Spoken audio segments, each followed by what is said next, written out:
Simplest game you could think of. Simplest game you could think of. One spot, two paddles, and a score. Nolan was a dreamer. An entrepreneur, extrovert. It was a dream I had, and I always felt that it was going to win. I just didn't realize it was going to win quite so quickly.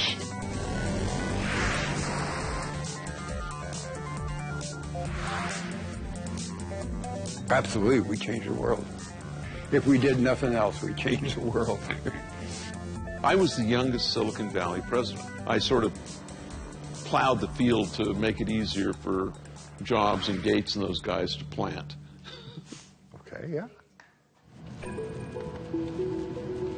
My family was always a game player, from Clue to Monopoly to chess, and I learned chess very, very early on. The epiphany for me was my third grade teacher gave me the responsibility to teach electricity to the class.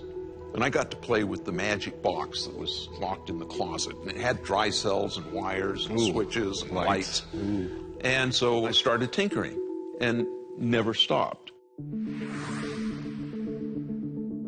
No one came up with this thing. He says, how come on a TV set, when you change the vertical hold, the picture goes up, and you turn it the other way, the picture goes down? He says, can we do that horizontally too? I said, well, we could do it digitally. So that's when I invented the motion circuitry. So Nolan asked Al to use that motion circuitry of mine.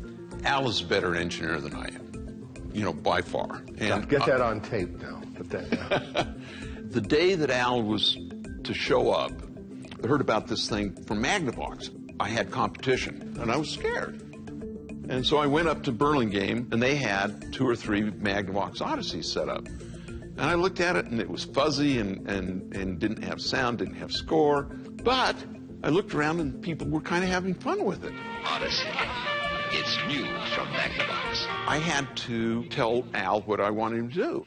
And I thought a good training program would be this ping pong game. And so to put a little bit of spice into it, I told him I had a deal with General Electric, which was totally bupkis. You lied to me, Nolan. I lied to you. But he kept criticizing it. It's got to have a score. It's got to, you know. And so I made it playable. I didn't know it was a throwaway. And we put the speed up and all this other little angles and worked on it. And we found ourselves playing it after work for hours. We were playing it and everything, really good. And Nolan said, oh no, we want a driving game. And Al and I said, no, this game is much too much fun. We decided we were going to test it. So we got Ted Dabney built a box over a cabinet over the weekend. You know, contact paper over plywood. Yeah, whatever he had. The orange paint was whatever he had, I think. And I went to the Walgreens drugstore and bought a $75 Hitachi TV set and turned it into a monitor.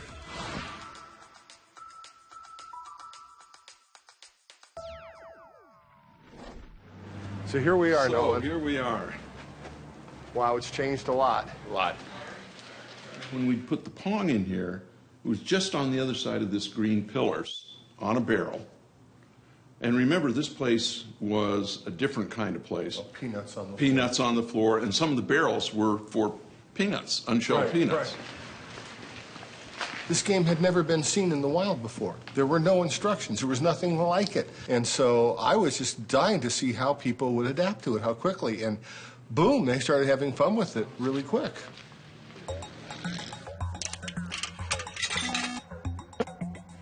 All of a sudden, Al gets this call saying, hey, the machine's broken. So Al runs down there to find out what's going on. I remember I got the call that stopped working. Turned out the coin mechanism had filled up so high it was jammed. Jammed with too many coins. So I opened up the coin mech and just the quarters came out and I filled my pockets, and then I called you up and said, hey, Nolan, I think we have a good sign here. That was a tricky shot. Not. Ooh, almost got that corner. One sure way to win. Yeah, that's it. That's it. The paddle doesn't go up all the way. Now that was a feature. That was actually a fault. Oops. It was a bug. It was a bug in the circuit that I was going to get back to and fix later.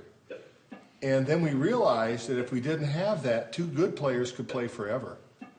So hence my expression, if you can't fix it, call it a feature.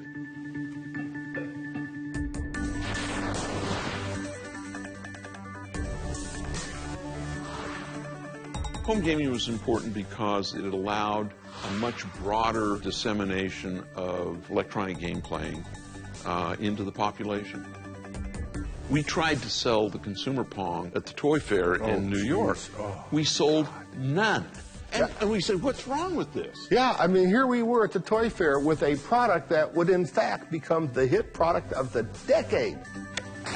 So we cold called the Sears Tower and got through to Tom Quinn, the buyer in sporting goods, that was trying to sell the Magnavox Odyssey game. 2 days later, he's on our doorstep at 8 o'clock in the morning. That was such a stroke of luck.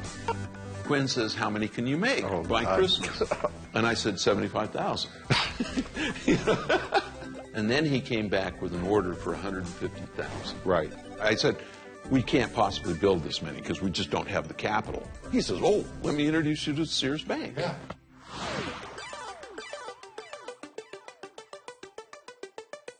Pong was the one that got everybody's attention. We created the video game industry because we made the first commercially viable video game. And then from then on, everybody, moved on from there. Games are part of the DNA of most people, whether it be smartphones, Oculus Rift. I think it's all going to be blended into this interactive slurry of fun.